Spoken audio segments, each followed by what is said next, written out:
it's the real fans who are there and want to see it, Yeah. and they're giving you, what they really felt, Yeah, it And seems it like was people so much fun. Like, just even had a good during the time. film, the clapping and the laughing. I know. I missed so many lines because there was so much laughing. I know. I said that's the best problem to Yeah. ever have, is that your audience is missing the jokes. Right. Because they're laughing at the previous jokes. Yeah. Such a good problem. Yeah, I agree. They'll just have to see it again. I guess. Yeah. Okay. Congratulations, Jessica. Wow, what an amazing performance you gave in this film. And Thank you. something completely different we've never seen you do before. How, was it daunting? Were you scared to take this girl on? I was scared, actually. I just didn't think I was naturally, organically kind of witty enough to do this. And I think that was my biggest fear. And Stefan, our director, really sort of helped bring it out in me and helped me to feel very comfortable to be a bitch, kind of, when I needed to be. And, really, really enjoy having a really quick tongue. And, play this really strong woman. Yeah, and also, it's Noel Coward, for goodness sake. Yeah.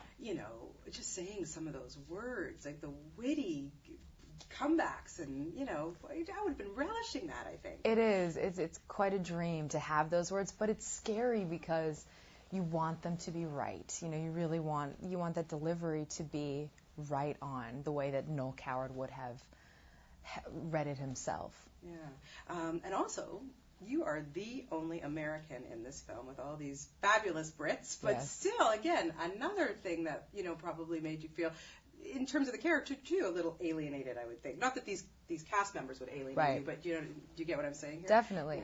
It was very helpful to just have a culture differences, even, country differences. Everything is different, between the Americans and the British.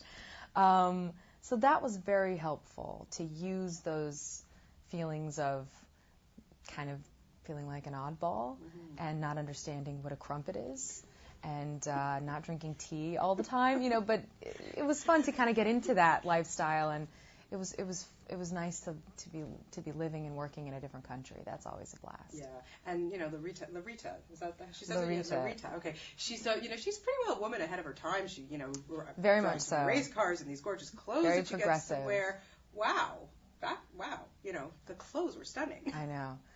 I think that's probably one of the biggest draws of a period piece, and kind of the biggest nightmare, because the costumes are so intricate and they're so incredible, but at the same time they're difficult to wear, and they're not very warm if you're shooting in the middle of the winter in London, outside of London.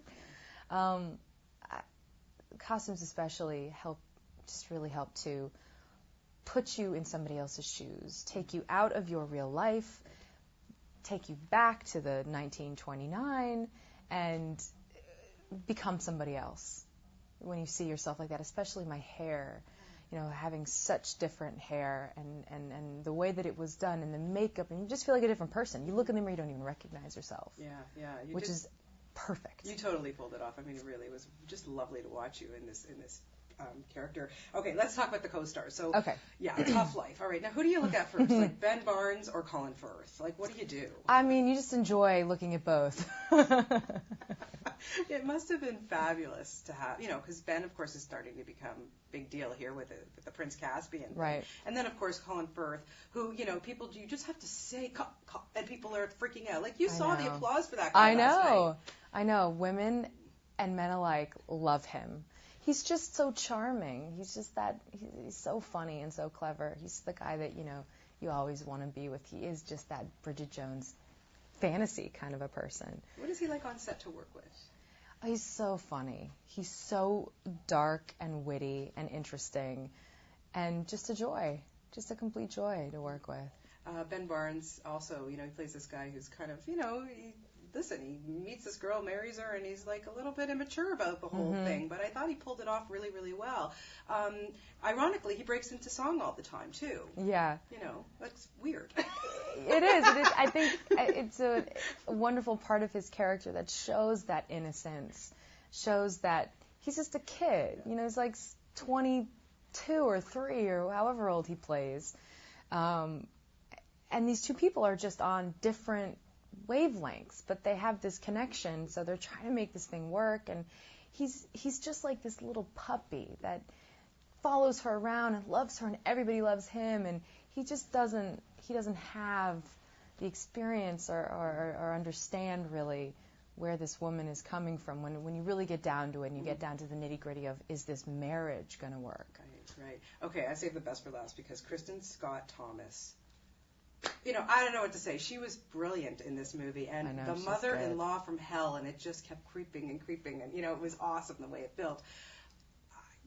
Working with her, she's such a veteran. Such an icon, a film icon for me. I was scared. I was intimidated a little bit by her, but she's just so talented and so much to learn and to watch her. It's just one of those moments that you're sort of pinching yourself, like, I'm working with Kristen.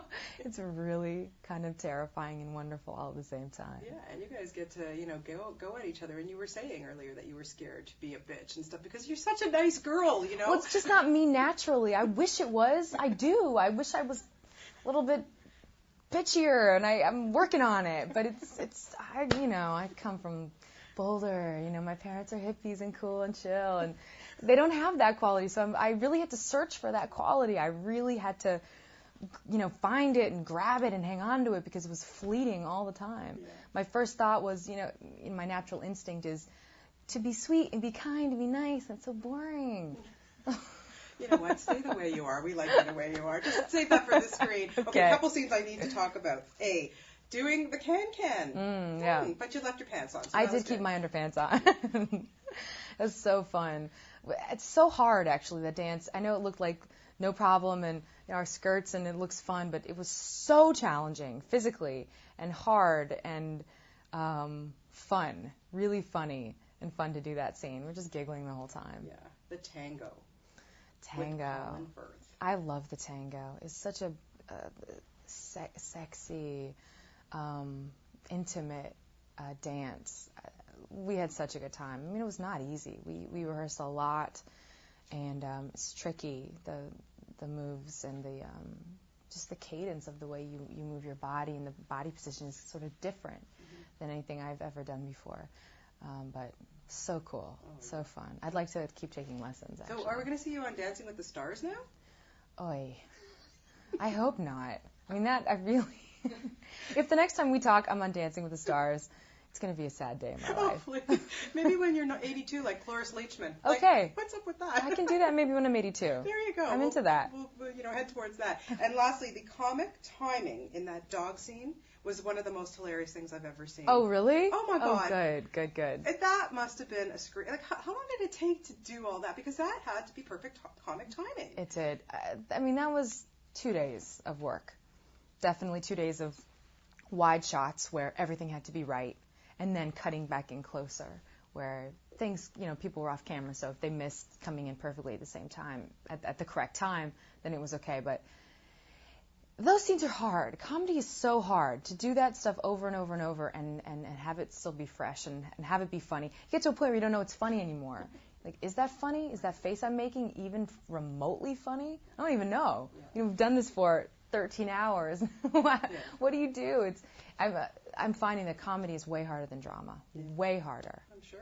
Well, especially if you don't have that background. But absolutely. You really, honest to God, pulled it off last night. I can't say enough about this movie. I had so much fun. It was delightful. I'm so glad. Thank you. Meeting the in-laws is scary enough, but what kind of pressure is it when you have to meet the boyfriend's parents for the first time? I think it's big pressure. I mean, that's the truth of it, is you want to make a really good impression, and they're sort of meeting your representative, you're in your best behavior, and it's a big deal, I think, right? Yeah, that's for sure. Scary stuff. It is scary stuff. Next, I know you've got so much coming up, but can I ask one more question? Just one more question? Powder Blue. Oh my God, you're playing a stripper? Yes. Woo! Yes. Where are you pulling that one out of? I don't know.